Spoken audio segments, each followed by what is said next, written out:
Halo teman-teman semuanya, untuk video kali ini kami akan menampilkan video pembelajaran mengenai relay, charger, dan baterai sebagai tugas mini riset mata kuliah fisika umum. Kami dari kelompok 4 mengucapkan selamat menyaksikan.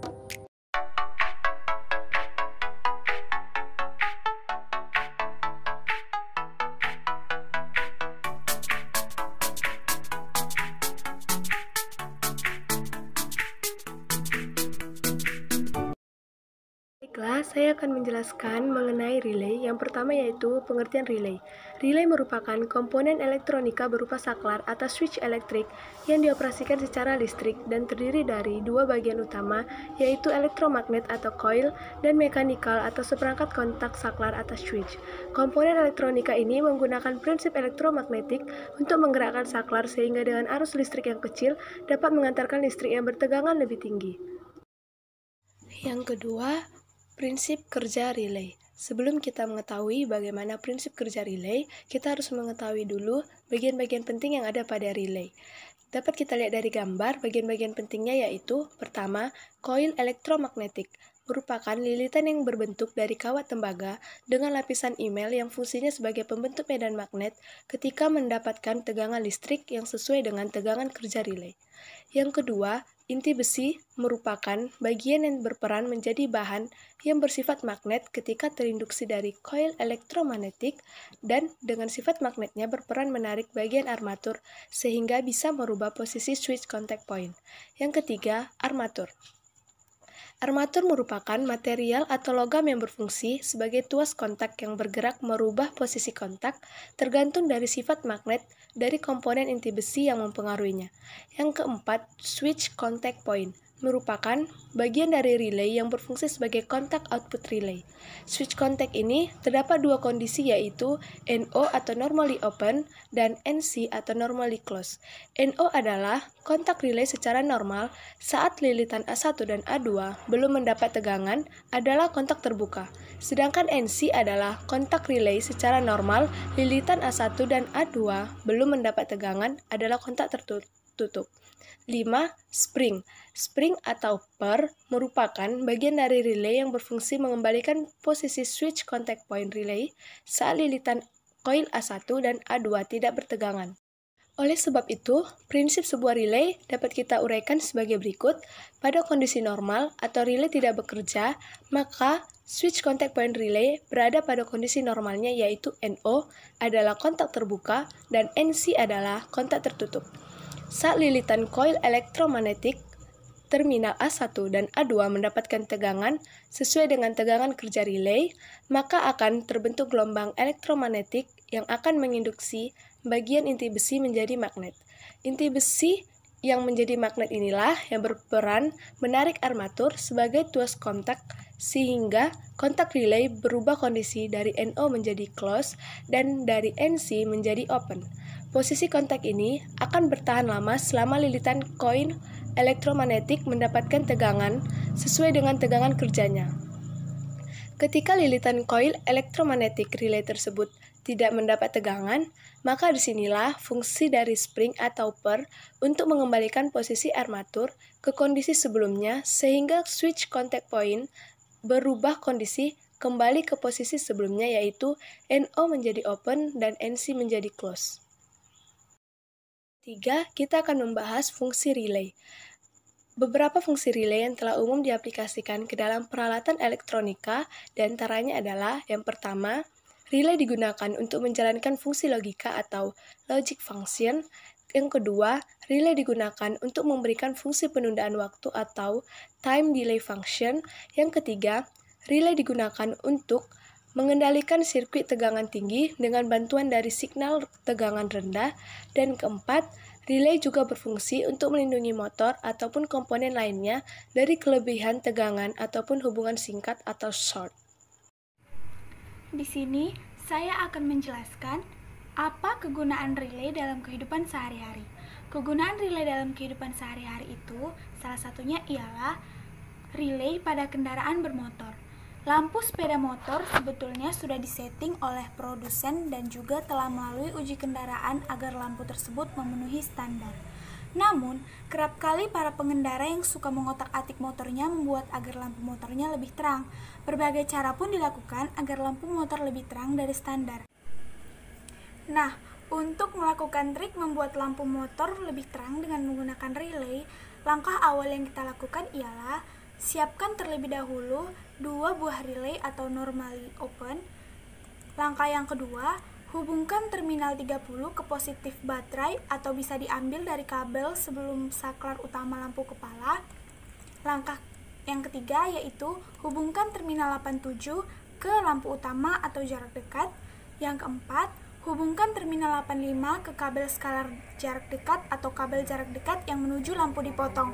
Yang kelima, hubungkan terminal 86 ke negatif. Dan yang terakhir, lakukan langkah di atas pada relay yang kedua untuk lampu jarak jauh.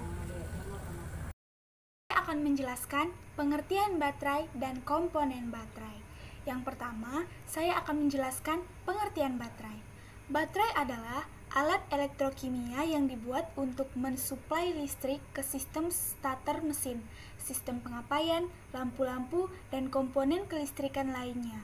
Alat ini menyimpan listrik dalam bentuk energi kimia yang dikeluarkannya bila diperlukan dan mensuplainya ke masing-masing sistem kelistrikan atau alat yang memerlukannya. Karena di dalam proses baterai kehilangan energi kimia, maka alternator mensuplainya kembali ke dalam baterai atau yang disebut pengisian. Baterai menyimpan listrik dalam bentuk energi kimia. Siklus pengisian dan pengeluaran ini terjadi berulang kali dan terus-menerus. Utama baterai adalah kotak baterai. Wadah yang menampung elektrolit dan elemen baterai disebut kotak baterai. Ruangan di dalamnya dibagi menjadi ruangan sesuai dengan jumlah selnya. Pada kotak baterai terdapat garis tanda upper level dan lower level sebagai indikator jumlah elektrolit. Nah, kotak baterai ini dibuat dari ebonit atau plastik. Wadah pelat-pelat posisinya ditinggikan dari dasar dan diberi P untuk acu 6 volt terbagi atas 3 sel dan untuk acu 12 volt terbagi atas 6 sel. Yang kedua adalah elektrolit baterai. Elektrolit baterai merupakan campuran antara air suling atau H2O dengan asam sulfat SO4. Pelat-pelat baterai harus selalu terendam cairan elektrolit. Sebaiknya tinggi cairan elektrolit 4-10 mm di atas bagian tertinggi dari pelat. Bila sebagian pelat tidak terendam cairan elektrolit, maka bagian pada pelat yang tidak terendam tersebut akan langsung berhubungan dengan udara. Akibatnya, bagian tersebut akan rusak dan tak dapat dipergunakan dalam suatu reaksi kimia yang diharapkan. Komponen ketiga yaitu sumber ventilasi. Sumber ventilasi ialah tutup untuk lubang pengisian elektrolit. Sumbat ini juga berfungsi untuk memisahkan gas hidrogen atau yang terbentuk saat pengisian dan uap asam sulfat di dalam baterai dengan cara membiarkan gas hidrogen keluar lewat lubang ventilasi. Sedangkan uap asam sulfat mengembun pada tepian ventilasi dan menetas kembali ke bawah. Yang keempat, ada pelat negatif dan positif. Pelat positif dan negatif merupakan komponen utama suatu baterai. Kualitas pelat sangat menentukan kualitas baterai tersebut. Pelat-pelat tersebut terdiri dari paduan timbal antimon yang diisi dengan suatu bahan aktif. Bahan aktif pada pelat positif adalah timbal peroksida yang berwarna coklat, sedangkan pada pelat negatif adalah spons timbal yang berwarna abu-abu. Ada penghubung sel. Sel merupakan unit dasar suatu baterai dan mempunyai voltase sebesar 2 volt. Penghubung sel ini terbuat dari paduan timbal antimon. Ada 2 cara menghubungkan sel-sel tersebut. Yang pertama, melalui atas dinding penyekat atau over the partition, dan yang kedua melalui dinding penyekat atau through the partition. Terminal terdapat pada kedua sel ujung, suatu bertanda positif dan yang lain bertanda negatif. Adalah separator dan lapisan serat gelas atau fiberglass. Antara pelat positif dan negatif disisipkan lembaran separator yang terbuat dari serat selulosa yang diperkuat dengan resin. Lembaran lapisan serat gelas dipakai untuk melindungi bahan aktif dari pelat positif, karena timbal peroksida mempunyai daya kohesi yang lebih rendah dan mudah rontok jika dibandingkan dengan bahan aktif dan dari pelat negatif. Yang ketujuh ada grid. Peran grid adalah untuk menjaga bahan-bahan aktif dan konduksi penghantaran energi listrik. Jadi, grid harus tahan lama secara mekanis dan sangat tahan terhadap kerusakan yang disebabkan oleh larutan asam belerang atau sulfuric acid, dan berkemampuan baik dalam menghantarkan arus listrik. Komponen yang ke-8 adalah susunan lempengan atau kelompok sel.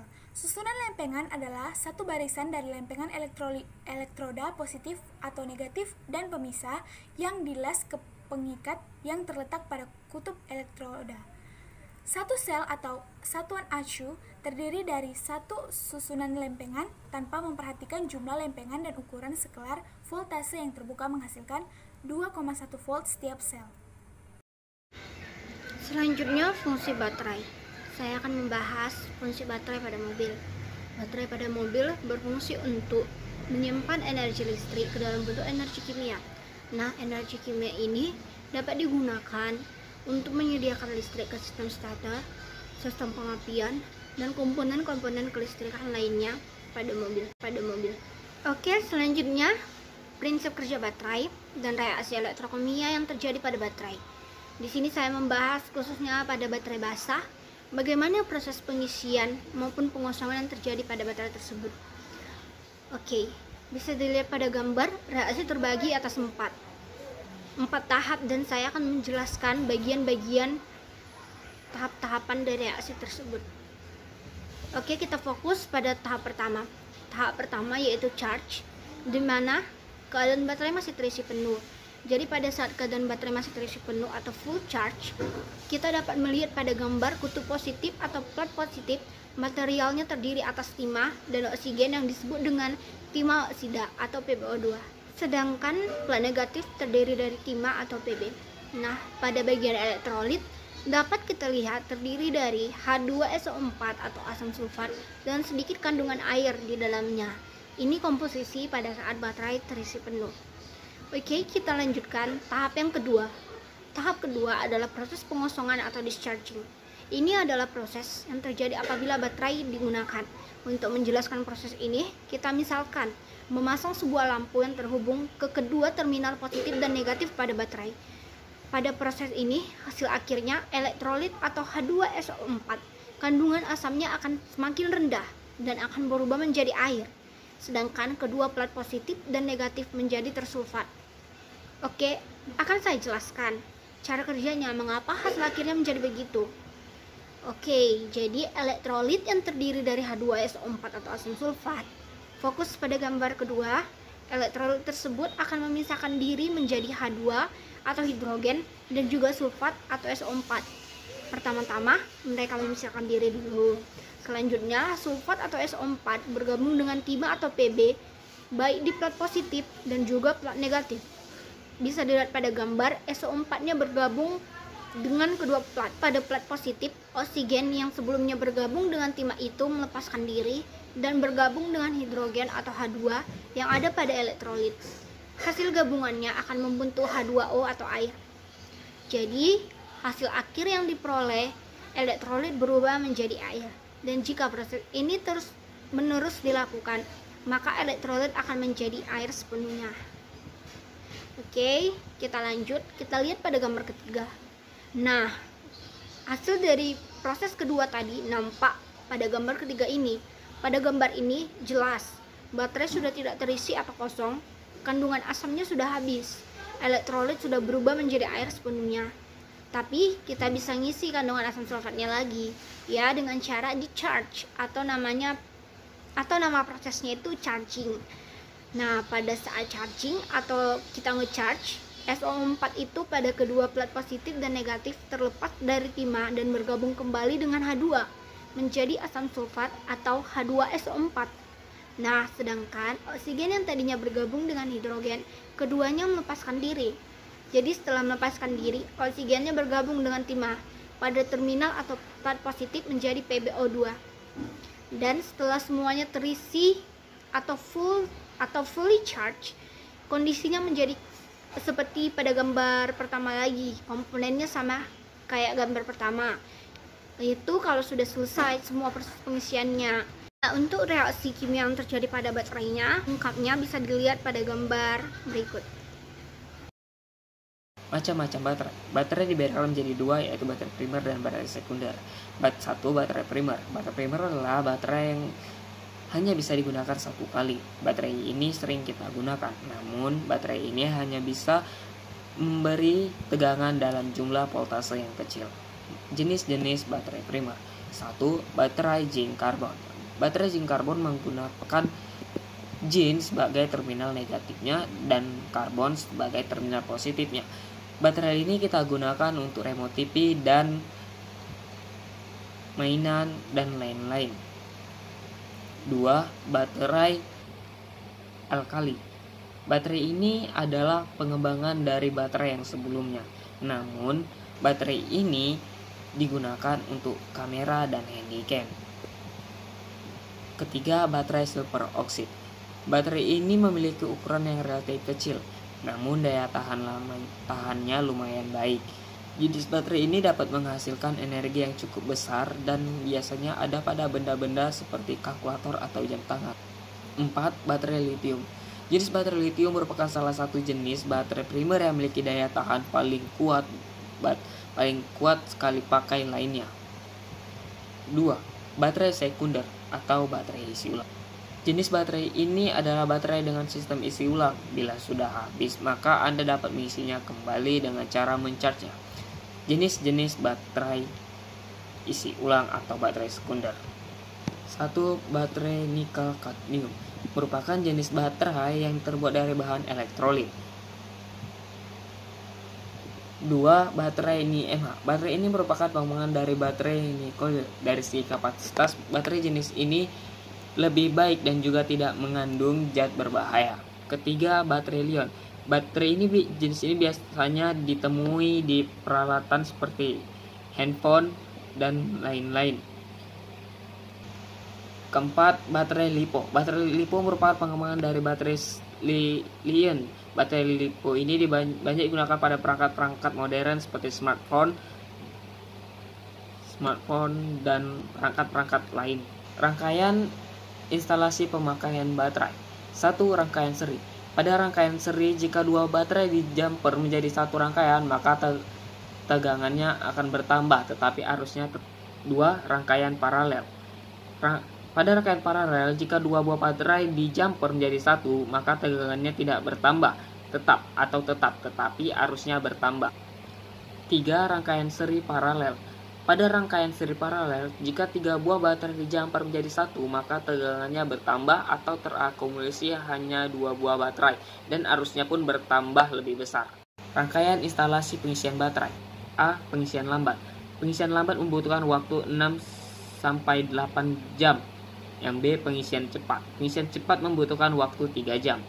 Kerusakan baterai. 1. Kotak baterai retak atau pecah. 2. Sel baterai rusak. 3. Tutup baterai tersumbat sehingga baterai melembung. 4. Terminal baterai korosif. 5. Air aki selalu kering.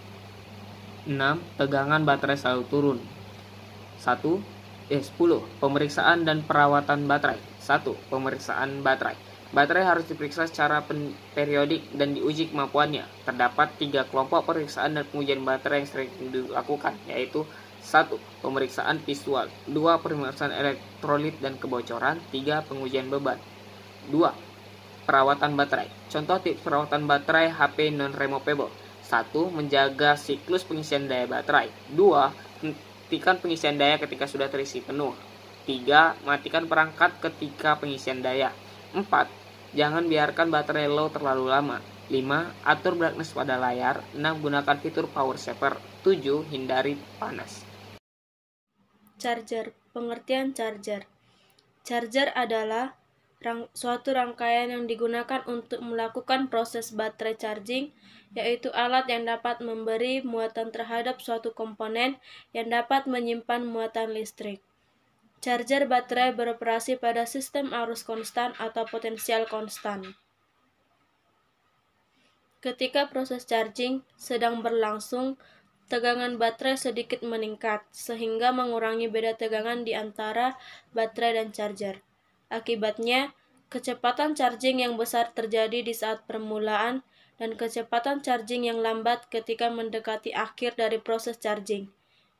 atau sering disebut tapering charge. Metode charging. Metode charging pada umumnya dibagi atas dua, yaitu slow charging dan fast charging.